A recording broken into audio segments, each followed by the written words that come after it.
ಹೆಣ್ಣು ಮಕ್ಕಳ ನಿದ್ದೆಗೆಡಿಸಿದ್ದ ಉಮೇಶ್ ರೆಡ್ಡಿಗೆ ಜೈಲಿನಲ್ಲಿ ಬಿಂದಾಸ್ ಆಗಿದ್ದಾನೆ. ಕೈನಲ್ಲಿ ಮೊಬೈಲ್ಗಳು, ರೂಮ್ನಲ್ಲಿ ಟಿವಿ. ಅಬ್ಬಬ್ಬಾ, ಜಾಲಿ ಉಮೇಶ್ ರೆಡ್ಡಿ. ಮೊಬೈಲ್ ಬಳಸ್ತಾ ಇರುವಂಥ ವಿಡಿಯೋ ಸದ್ಯ ವೈರಲ್ ಆಗ್ತಾ ಇದೆ. 20 ಮಹಿಳೆಯರ ಅತ್ಯಾಚಾರ, ಈ ಪೈಕಿ 18 ಮಹಿಳೆಯರ ಮರ್ಡರ್. ಕೊನೆಗೆ ತಪ್ಪನ್ನು ಒಪ್ಪಿಕೊಂಡು ಜೈಲಿನ ಸೇರಿದ್ದ ಕ್ರಿಮಿನಲ್ ರೇಪಿಸ್ಟ್. ಮರಣ ದಂಡನೆಯ ಶಿಕ್ಷೆಯ ಕೊನೆಯ ಹಂತದಲ್ಲಿ ಇದ್ದಾನೆ ಉಮೇಶ್ ರೆಡ್ಡಿ. ಈತನಿಗೂ ಕೂಡ ಜೈಲಿನಲ್ಲಿ ರಾಜಾತಿಥ್ಯ ಸಿಗ್ತಾ ಇರುವಂಥ ವಿಡಿಯೋ ವೈರಲ್ ಆಗಿದೆ. ಇದೆಲ್ಲ ಹಳೆ ವಿಡಿಯೋ, ಬಟ್ ಈಗಲೂ ಕೂಡ ಆತನ ವಿಡಿಯೋ ವೈರಲ್ ಆಗಿದೆ. 20 ಮಹಿಳೆಯರ ರೇಪ್, 18 ಮಹಿಳೆಯರ ಮರ್ಡರ್.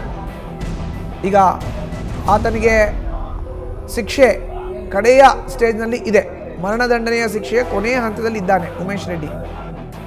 ವಿಕೃತಕಾಮಿ ಉಮೇಶ್ ರೆಡ್ಡಿ. ಈಗ ಅವನಿಗೆ ಜೈಲಿನಲ್ಲಿ ರಾಜಾತಿಥ್ಯ ಸಿಗ್ತಾ ಇರುವಂಥ ವಿಡಿಯೋ ಕೂಡ ಹಳೆಯದ್ದು ವೈರಲ್ ಆಗ್ತಾ ಇದೆ.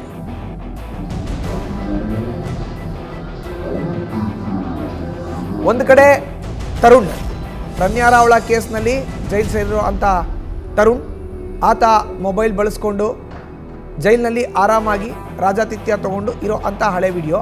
ಇನ್ನೊಂದು ಕಡೆ ಉಮೇಶ್ ರೆಡ್ಡಿ, ಆತನಿಗೂ ಕೂಡ ರಾಜಾತಿಥ್ಯ ನೀಡ್ತಾ ಇರುವಂಥ ಹಳೆ ವಿಡಿಯೋ. ಇದೆರಡೂ ಕೂಡ ಹಳೆಯದ್ದಾದಂಥ ವಿಡಿಯೋ ಈಗ ವೈರಲ್ ಆಗ್ತಾ ಇದೆ. ಈ ಮೂಲಕ ಯಾರೇ ಜೈಲಿಗೆ ಬಂದರೂ ಅಲ್ಲಿ ಏನೂ ಸಮಸ್ಯೆ ಇಲ್ಲ, ಎಲ್ಲವೂ ಸಿಗತ್ತೆ ಅನ್ನೋ ಸಂದೇಶ ಬಿತ್ತರ ಆಗೋ ರೀತಿಯಲ್ಲಿ ಈಗ ಹಳೆ ವಿಡಿಯೋಗಳನ್ನು ಮತ್ತೊಮ್ಮೆ ವೈರಲ್ ಮಾಡಲಾಗ್ತಾ ಇದೆ. ನ್ಯೂಸ್ ಫಸ್ಟ್, ನಿರ್ಭೀತಿಯಿಂದ ನಿಮ್ಮ ಪರವಾಗಿ.